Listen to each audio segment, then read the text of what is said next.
You heard it here with Dr. Gary. This is Earwax Removal Vlog number 114. Today, we're going to take a look at a patient who had an extremely impacted ear. This earwax removal took us forever. It was a doozy. This patient is a longtime patient who's been seen every year for about 10 years now. I've been encouraging them for at least 5 of those 10 years to come in at least twice a year, because coming in twice a year, it wouldn't be quite this packed up, and we'd have a lot easier time getting it removed. Be a lot quicker and more comfortable for the patient.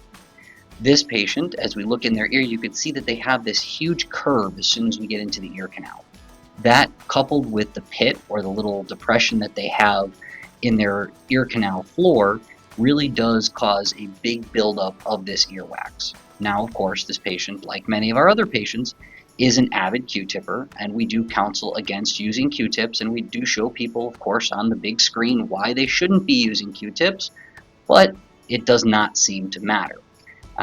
They feel like they need to dry their ears out every time they take a shower, and that's what they use. Unfortunately, they do know that it causes this impaction by backing up the epithelial migration and making it very difficult for that wax to find its way out naturally, but alas, here we are.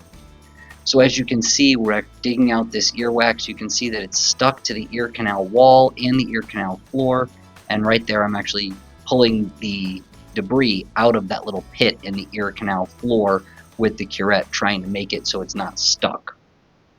If you like these wax removal videos, please take a moment to like and subscribe. It really does help with the YouTube algorithm and also keeps me motivated to put this content out.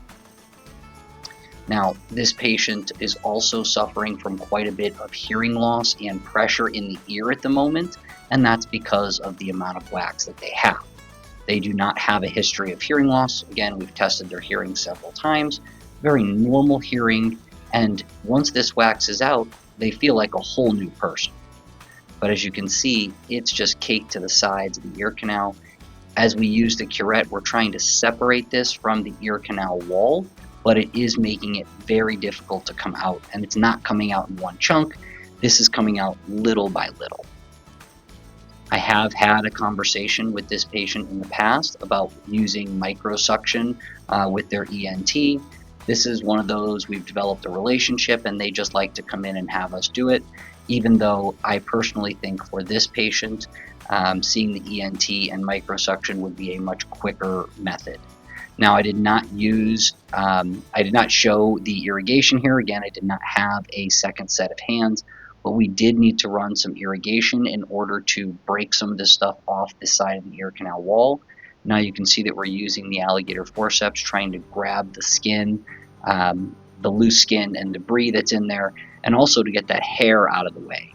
Now I'm going to miss the hair right now, but I was trying to grab the hair, there it goes, so it doesn't go further down the ear canal, contacting the eardrum. Wouldn't really hurt anything, but sometimes the patient can hear it and it tickles a little bit, so we were trying to avoid that.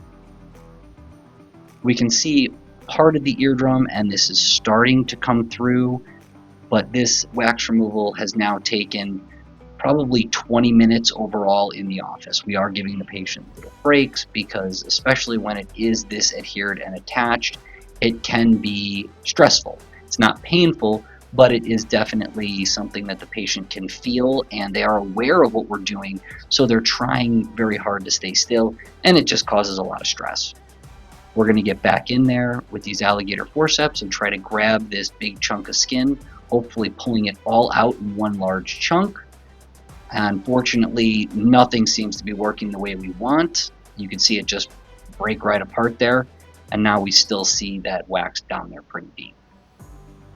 Remember, this content is not designed to diagnose, treat, cure, or prevent any disease. We're just here to educate and entertain. In this case, this is a prime example of the dangers of Q-tipping. It may seem like it's not the worst thing in the world, and for some people, they get away with it, but overall, Q-tipping is just going to have the effect of pushing this earwax down deeper into the ear canal and causing this type of impaction. Unfortunately, with this type of impaction, the epithelial migration or self-cleaning function of your ear canal is not going to work properly, This is just backed up way too far, and that's going to cause it to really just cause this patient to have progressively impacting cerumen.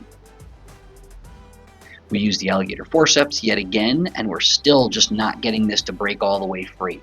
I'm assuming that this skin is attached down closer to the eardrum, further down the ear canal, and that's why it's coming apart. But we're still trying to get it all out. Again, this patient is being an absolute trooper.